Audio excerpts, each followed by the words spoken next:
ایک ہی کسی نے پوچھا ہے کہ اگر کوئی کافر مر جائے تو ریسٹ ان پیس کہنا اس کے مرنے پر یہ کیسا ہے؟ دیکھیں، یہ شرعاً جائز نہیں ہے، کیونکہ اس کا مطلب کیا ہوتا ہے، یہ اگر آپ انٹرنیٹ پہ چیک کریں کہ set to express the hope that someone's spirit has found peace after death, یعنی اس وقت کہا جاتا ہے کہ جب ہمیں یہ امید ہوتی ہے کہ اللہ تبارک و تعالیٰ اس کی روح کو سکون عطا فرمائے گا، جبکہ کافر کی روح کو مرنے کے بعد سکون نہیں ملے گا۔ یہ نص قطعی سے ثابت ہے، جیسے کہ اللہ تبارک و تعالیٰ نے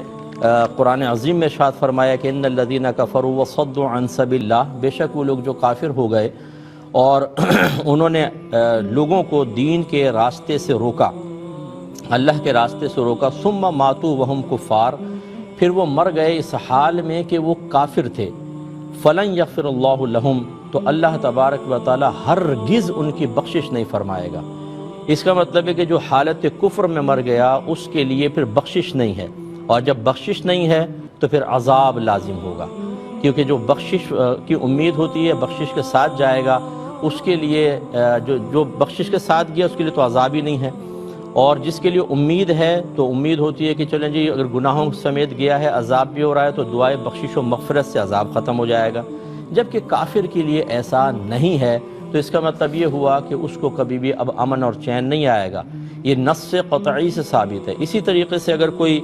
مسلمان تھا اور پھر وہ دائرہ اسلام سے باہر نکل گیا، اس نے کفر اختیار کر لیا، اس کو مرتد کہتے ہیں۔ اس کے بارے میں اللہ تعالیٰ نے فرمایا کہ وَمَن يَرْتَدِدْ مِنْكُمْ عَنْ دِينِهِ، کہ جو تم میں سے اپنے دین سے پھر جائے، فَيَمُتْ وَهُوَ كَافِرٌ، پھر اس کا انتقال ہو جائے اس حال میں کہ وہ کافر ہے، تو فَأُولَٰئِكَ حَبِطَتْ أَعْمَالُهُمْ فِي الدُّنْيَا وَالْآخِرَةِ، تو اس کے دنیا اور آخرت میں اعمال برباد ہو جائیں گے۔ وَأُولَٰئِكَ أَصْحَابُ النَّارِ هُمْ فِيهَا خَالِدُونَ، وہ دوزخیوں میں سے ہے، وہ اس میں ہمیشہ ہمیشہ رہے گا۔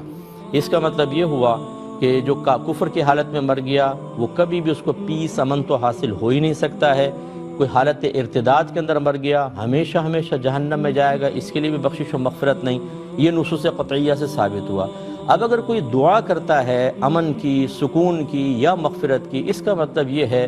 کہ اسے ان آیات پر یقین نہیں ہے، ان آیات پر بھروسہ نہیں ہے جو اللہ تعالیٰ نے بیان فرمایا، گویا کہ ان کے مضامین کے بارے میں وہ شک میں مبتلا ہے کہ نہیں ایسے ہو گیا پھر بھی اللہ تعالیٰ بخشش فرما سکتا ہے، تو اس کا مطلب ہے کہ اس نے اللہ تعالیٰ کے کلام میں شک کیا، اور جو قرآن کی کسی نص قطعی میں خاص طور پہ شک و شبہ کرتا ہے وہ دائرہ اسلام سے خارج ہو جاتا ہے۔ خلاصہ کلام یہ ہے کہ اگر کسی نے کسی کافر کے مرنے پر اس طرح دعائیہ کلمات کہے ہوں تو اسے احتیاطاً تجدید ایمان اور تجدید نکاح کرنا لازم ہے، اور ہمیشہ یاد رکھیں کہ ان چیزوں کا تعلق دین سے ہے۔ ایسا نہیں ہے کہ ہم اپنی عقل کا استعمال کرتے ہوئے یہ کہیں کہ آج فلاں شخص تھا بڑا رحم دل تھا، بہت انسانیت کی خدمت کرتا تھا، غریبوں کے ساتھ بہت اچھا سلوک کرتا تھا اور بلا امتیاز کرتا تھا، کافر ہو کے مر گیا لیکن اچھے کام بھی تو کیے، چلو اس کے لیے دعا کر دیں۔ اللہ تبارک و تعالیٰ نے مطلقاً آخرت کی نجات اور بخشش کا دار و مدار ایمان پر رکھا ہے۔ دنیا میں اگر کوئی اچھے کام کر جاتا ہے اللہ تعالیٰ اس کو دنیا میں اس کا انعام دے دے گا، آخرت میں اس کے لیے کچھ بھی نہیں ہے۔ وہ انعام چاہے شہرت کے لیے ہو، شہرت کے طور پر ہو، آسانی کی شکل میں ہو، ہاں یہ بھی پاسبل ہے کہ اللہ تعالیٰ بعض اوقات کسی کافر کے اچھے عمل کا ظاہری وسیلے کی بنا پر اسے دولت ایمان سے مالا مال کر دے، اب وہ کافر رہا نہیں، وہ مسلمان ہو گیا، لیکن جو حالت کفر میں مرا تو پھر اس کے لیے نہ دعا جائز ہے، نہ اس کے بارے میں دل کے کہیں گوشے میں یہ شبہ بھی پیدا ہو کہ شاید اس کی بخشش ہو جائے، شاید اللہ تعالیٰ اس کی مغفرت کر دے، نہیں، بالکل اس کے لیے دعا نہیں کر سکتے ہیں، وہ ہمیشہ ہمیشہ جہنم میں رہے گا۔ ایک کالر ہے۔ امید کرتا ہوں یہ ویڈیو آپ کو پسند آئی ہوگی۔ مزید انفارمیٹو ویڈیوز کے لیے ہمارا YouTube channel Rizvi education subscribe کریں اور بیل آئیکن پر کلک کریں، اور اس ویڈیو کو زیادہ سے زیادہ لائک، کمنٹ اور شیئر کریں، اور ہمیں سوشل میڈیا پر فالو کریں۔ شکریہ۔